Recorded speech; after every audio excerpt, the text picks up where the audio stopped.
Why yes, intro card with piano music. Extraordinary claims do require extraordinary evidence, but that might not mean what you think it means.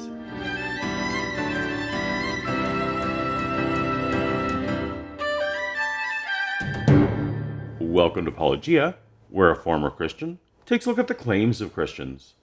If you're new to the channel, take a second to tap on the subscribe button so that you'll be notified when new science, theology, and news videos come out. Today we're going to take a look at perhaps the most misunderstood mantra of our time, though it was first popularized decades ago by the late, great Carl Sagan. The extraordinary claims are not supported by extraordinary evidence. That sounds so right, but in fact I think it's demonstrably false. It is simply not true that highly improbable events require extraordinary evidence in order to believe in them. Dr. William Lane Craig is demonstrably wrong in his take, as we'll see. But that's the fault of not defining terms and making unwarranted assumptions about the nature of belief. I suspect that the confusion and consternation around this saying lies with both the chanters of the slogan and the resistors to it. We could all use a step back to get on the same page here. When someone makes a statement that is unclear or ambiguous, by far the best thing to do is to ask them to clarify what they mean. I wish Dr. Craig had. So while I can't speak for everyone who uses Sagan's slogan, I'm going to clarify for you what I mean when I use it. The word requires in a sentence implies an objective to be achieved or a consequence to avoid. I require food to live. My phone requires power to operate. My car requires gasoline to drive. Temporarily leaving out the controversial adjective extraordinary, Sagan's slogan would best be completed as claims require evidence in order to convince me that the claim is true. Now, as a slogan, that's not as catchy, so we leave off the end for brevity's sake, but it is implied nonetheless. Dr. Craig realizes this as well, and even appends it to his version. Extraordinary claims require extraordinary evidence if you're to believe them. If you don't care about convincing me, you're not required to provide any evidence. But if you do want to convince me, the slogan is attempting to describe what it would take. And unfortunately, what convinces one person may not convince another person. So this is a subjective target, as much as we might all wish that it were not. Everyone is different, and no one is actually in control of what convinces them and what doesn't. There are two main usages of the word extraordinary, and both of them are in play here. Now, when someone is making a formal argument, and someone uses an ambiguous term in more than one sense in the same argument, that is called an equivocation fallacy. However, extraordinary claims require extraordinary evidence isn't an argument, it's a slogan.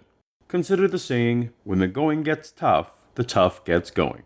Most English speakers seem to understand this is an inspirational encouragement.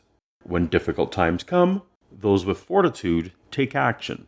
In the same sentence, we utilize two different definitions of going, the path toward an objective, and to move, and also two different definitions of tough, difficulty, and ability to endure. Our brains actually like this kind of wordplay in a slogan, even though we're not consciously analyzing the linguistic accomplishment. So, what are the definitions of extraordinary? First, going beyond what is usual, regular, or customary. Quite literally, not ordinary, outside the usual. When someone pulls out the extraordinary claims slogan, it is generally in response to a claim that, if true, would be outside the sphere of normality, to some extent. Second, extraordinary can also mean exceptional. Getting a perfect score on a test is extraordinary, even if that student often gets a perfect score. A meal can be of the highest quality, even if that chef normally makes very high quality food. It is in this sense that we say we are looking for extraordinary evidence, high quality evidence, exceptional evidence. The question naturally follows, what makes evidence more exceptional as opposed to less exceptional? Evidence is something that helps us justify a conclusion or belief.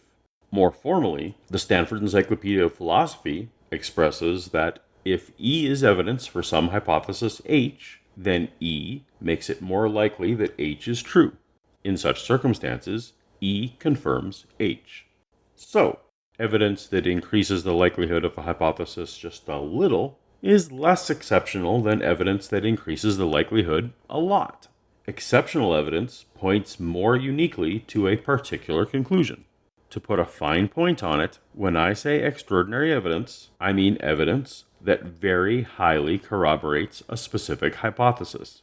From the time of Condorcet through John Stuart Mill, probability theorists debated over what it would take to establish the reality of a highly improbable event.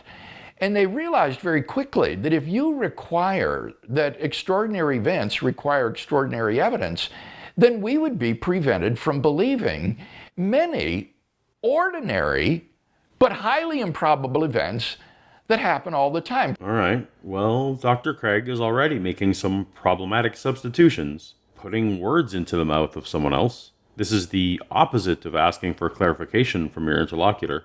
He substitutes highly improbable event for not ordinary. There is a subtle but important difference here. If you told anyone who knows me in real life that you saw me somewhere wearing a yellow shirt, they would immediately consider that to be an extraordinary claim. Not because shirt colors are inherently improbable, but because it is almost unheard of that I will allow myself to be seen in anything other than black. Me wearing yellow, while seemingly unremarkable, would be far out of the ordinary. More on this later. He also substitutes establish the reality of for believe, and in particular, in the context of probability theorists. Now, there are scientific standards for establishing consensus. There are legal standards that vary based on case type, and there are even probability standards when something crosses the 50% threshold.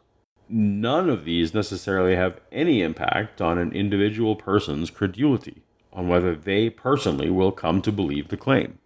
He also appears to have not caught that extraordinary evidence means highly predictive evidence, not evidence of some unusual nature. We'll come back to all of this, but I'm wanting to get to his example. For example, suppose you hear on the evening news an announcement of the pick in last night's lottery. Now that's an enormously improbable event, one chance out of millions, perhaps. And yet, you would never need to have extraordinary evidence that was more probable than that in order to believe in it rationally. Now that's a bit of a sloppy example, because we know that when enough people are playing, the lottery awards winners nearly every week. But let's steelman this to acknowledge that it's rare that any particular individual wins the lottery. So let's consider the claim that a particular acquaintance of yours won the grand prize in the lottery last week. Perhaps there are second-hand rumors going around that someone in your town was the winner. That's not remarkably specific, and mainly hearsay, but it could lend some support to the idea. Perhaps you hear the news from someone who says they were with the person when the numbers were announced, and even saw the ticket for themselves. If you judge that person believable, this is better evidence than the hearsay, but we also know that people can be honestly mistaken or misremember details. Testimonial evidence is evidence, but has limitations. Perhaps your acquaintance would let you examine the winning ticket for yourself. You check the numbers, you check the date, note the graphic design elements, and the feel of the paper. Someone with modest Photoshop skills could probably fake such a thing, but to the extent that the ticket seems authentic, its existence makes the claim more likely than just the story from your friend does. Perhaps there's a newspaper article naming your acquaintance as the winner, with a photo of your acquaintance being handed a giant check from the president of the Lottery Commission. An article and a photo op are even more difficult to fake or be mistaken than the ticket, so this is even better evidence of the claim. Finally, perhaps your acquaintance is willing to take you to their bank. Go up to a random teller of your choosing to pull up their bank records and allow you to see a deposit into their account of $10 million from the Lottery Commission. This is even better evidence of the claim, because there are very few reasons the Commission would give out that much money to someone who didn't win. It points very strongly to the claim. Note that a bank transfer, a photo, a lottery ticket, a story from a friend, and a rumor going around are all entirely mundane. They are usual. They are extremely ordinary things in and of themselves.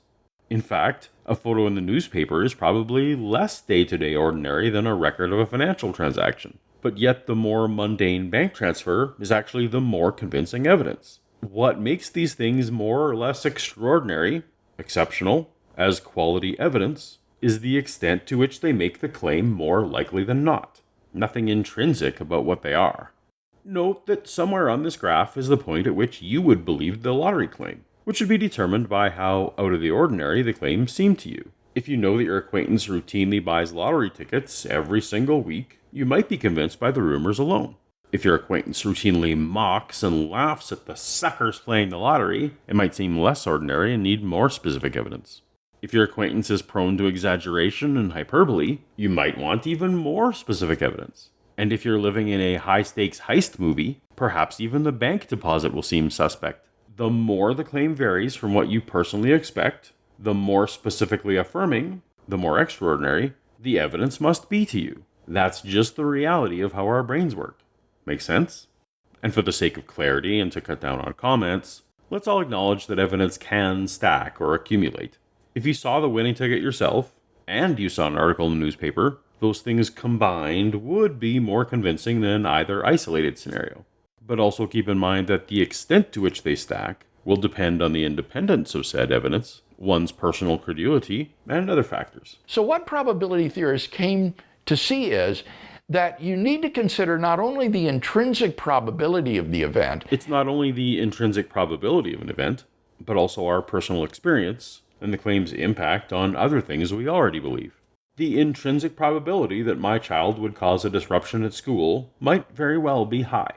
But if my bias as a parent is that my child is an angel who never misbehaves, I'm going to treat a disruption claim as out of the ordinary, despite its intrinsic probability. But you also need to determine the ratio between the probability of the evidence that we have, given that the event occurred, versus the probability of that evidence if the event did not occur. And if that ratio weights in favor of saying the evidence is vastly more probable if the event occurred than if it did not, then that can serve to counterbalance any intrinsic improbability in the event itself. That is correct.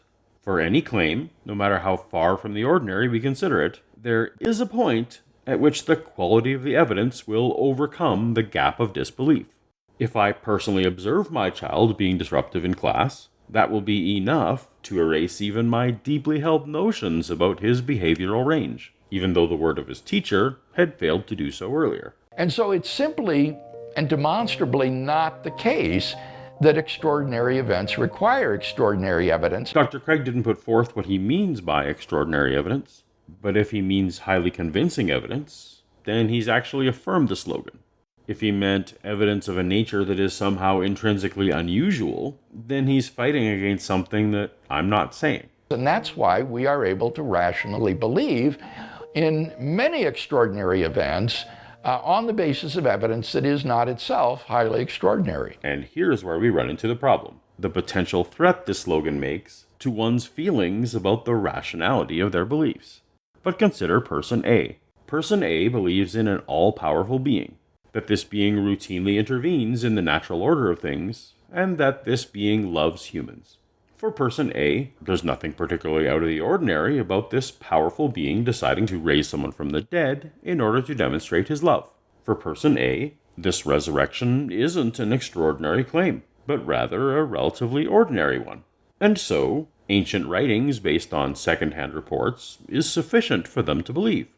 But enter person B. Person B is open to the idea of an all-powerful being, but hasn't experienced anything in life they attribute to supernatural intervention. For person B, to have someone raised from the dead is not impossible, but would be well outside the ordinary, an extraordinary claim. For person B, they know that sometimes people exaggerate, and sometimes people are mistaken. So, anonymous ancient reports aren't enough to close the gap. It's not to say that the gap could never be closed by anything, at least hypothetically, but rather that the evidence so far has not been claim-affirming enough to do so. Of course, it can work the other way as well. Person C is a methodological naturalist who looks for material world solutions to problems, regardless of their feelings about the supernatural. Because person C already anticipates that something chemical gave rise to the biological, they will see a study on natural processes creating the amino acids of RNA as a candidate explanation, though also apportioning their confidence in the conclusion to the evidence provided, knowing new information might one day lend new insights. The peer-reviewed study is sufficient for belief for person C. Person D, however, holds that only a divine being could create life, and therefore views any natural hypothesis as a wildly extraordinary claim. Therefore, it's going to take significantly more conclusive scientific findings to overcome the gap in person D becoming convinced. I can vouch for these examples, as I have been person A, person B, person C, and person D at various times in my life. For Dr. Craig, the claim that the cosmos may not have had a beginning would be highly extraordinary, and he himself would require extremely compelling evidence to convince him otherwise. Right, Dr. Craig? That extraordinary claims require extraordinary evidence is not a commentary on rationality versus irrationality. Don't look at it that way. It's an observation about how people come to be convinced of things outside of their normal experience and expectations. And so, my friends, as clever as Sagan was in his words, it appears that poetry must give way to pragmatism in order that theists can understand our meaning. So, here's our new slogan. Claims of things that I do not perceive as usual require evidence that has sufficient claim-affirming properties to overcome my pre-evidential assessment in order for me to personally become convinced of said claim. Should we put that on a t-shirt? Thank you so much for watching. For more of my video interaction with Dr. Craig, tap on the Paulogia vs. William Lane Craig playlist and see how deep the logical fallacies go. Until next time, later.